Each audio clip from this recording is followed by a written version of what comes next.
करमपुर में जावेद उस्मान बिजाणी की रिपोर्ट मूजिब करमपुर बरसार नापरकोट थाने की हद में बुगटी बिरादरी से पेश आयल वाक़े खिलाफ धरणो जारी है। कत्ल वाक़े में घुरबल जवाबदार ने मुगरिन की बाजियाबी लाइ बुगटी बिरादरी पारां सरदार जलाल खान बुगटी, कमाल खान बुगटी, आमद खान बुगटी, गुलाम बख्श खान बुगटी, गुलशेर खान बुगटी ऐं ॿियनि जी अॻवानी में नापरकोट लुंडी शाख लॻ वाक़े वारे हंधि रोड ब्लॉक करे इंडस हाईवे ते लॻल धरणो गुज़िरियल 12 कलाकनि खां जारी है। जमात इस्लामी सूबाई अगवान मौलाना अब्दुल हफीज़ बिजरानी, डॉक्टर इकरार खान जखरानी भी एहतजाजी कैंप में शिरकत करे वाक़े की मज़म्मत कंदे मुगरिन की तुरत बाजियाबी ऐं जवाबदारनि की गिरफ़्तारी जो मुतालबो किया है। बे पासे एहतजाजी कैंप के अगवानी कंदड़ बुगटी बिरादरी के चङनि मुड़सनि ऐं मुख़्तलिफ़ धुरनि के अगवाननि जो वधीक छा चवणु आहे, अचो तो ॿुधूं था। साईं जी अगरि अख़बारी चई विया थे बार बार इहो ये थींदा रहंदा आहिनि, पर हे वाक़ियो तमामु अफ़सोसनाक वाक़ियो आहे। हिन में तमामु ज़ातियाती वारा माण्हू शहीद थिया, कयो बि हूंदो ज़ाहिर आहे हिन इलाइक़े जे माण्हुनि पाण न कयो। उन में असांखे अफ़सोस इहो थो करिणो पए असांजे इलाइक़े जा मोतबरीन हिते जेके आहिनि उन्हनि जो को ज़ाहिर आहे पाण न हूंदा, उनजो को पुटु भाइटियो को न को ज़रूरु हूंदो न, इन टाइम ताईं हिते को ज़ाहिर ई न थियो।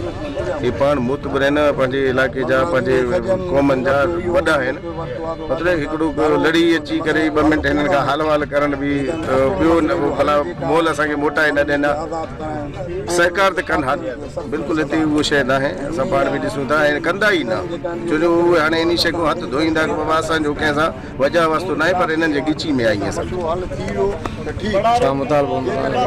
मुतालबो इहो ई आहे असांखे जेके मूवी आहिनि उहे असांखे ॾियनि वापसि कनि, बाक़ी हाणे जेके शहीद थी विया अलाह उनखे जन्नत में जाइ ॾींदो, ज़रूरु पंहिंजो निशानदी करे ख़बर पइजी वेंदो त हुनजो बि ज़रूरु अज़ालो थींदो। इंतहाई अफ़सोस जो इज़हार कयूं था। असांजो हीउ इलाइक़ो पुरअमन इलाइक़ो, हिन इलाइक़े खे धाड़ेलनि जे हवाले कयो वियो आहे। इहो सॼो कारण सिंध सरकार जो आहे। ॾिसो पीपुल्स पार्टी जी हिते 15 साल हुकूमत रही आहे, कम अज़ कम ॿियो कुझु न ॾिया, असां सिंध वारनि खे अमन त ॾिया। 15 सालनि में उन्हनि सिर्फ़ु डाकू पालिया आहिनि, धाड़ेल पाड़िया आहिनि, जन असांजो जीअण जंजाल बणाए छॾियो। को मिसकीन माण्हू ट्रक धारे नथो सघे, सूज़की धारे नथो सघे, रोज़गार करे नथो सघे। हाणे हिन वीचारनि जो कहिड़ो क़सूर हो? रागीर माण्हू आहे, तव्हां वधि में वधि पैसा भरियो, तव्हां वधि में वधि मोबाइलूं भरियो, तव्हांखे इहो कंहिं इख़्तियार ॾिनो आहे त माण्हुनि खे गोलियूं हणो? मां सम्झां थो इहा सॼी बदमाशी जेका आहे उहा सिंध सरकार जी आहे।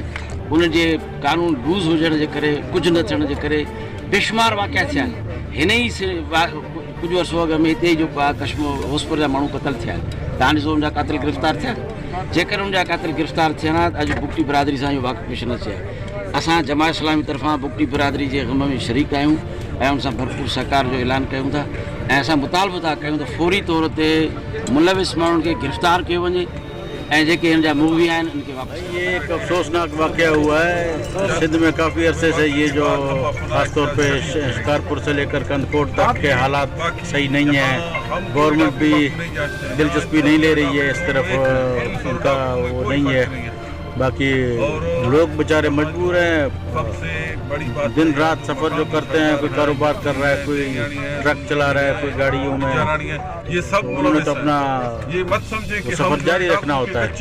मगर ये जो हालात ख़राब हुए हैं, अभी हमारे 3 बंदे मारे गए हैं और 2 बंदे हमारे उठा के ले गए हैं, तो हम तो बैठे हुए हैं। वैसे तो हमें बैठना भी नहीं चाहिए था, ये तो हमारा भी कबायली सिस्टम है, हम लोग लड़ाइयों में भी जानते हैं, हर चीज़ है, मगर हम चाहते हैं कि हालात ख़राब ना हो। मगर यहाँ पता नहीं शायद यहाँ की इंतज़ामिया ही अपने मुल्क के साथ मुखलिस नहीं है। मिले जो उठा के ले गए हैं।